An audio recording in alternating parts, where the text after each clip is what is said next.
Guys, I'm going to show you of an equipment that our Jill Harris have made, and initially I thought take a lot of space. I'm actually very surprised how minimalistic it is.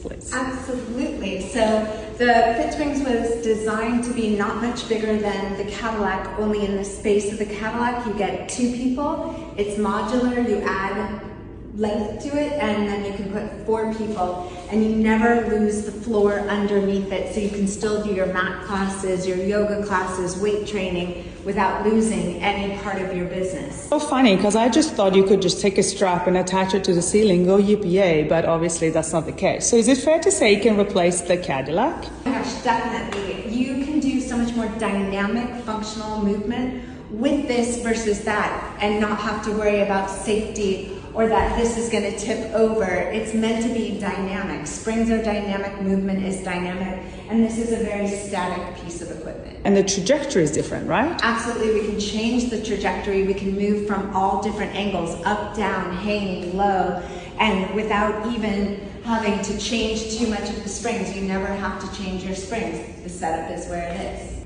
It's one of those things, guys, that if you haven't tried it, you can't guess your way to it. So get your butts over here and give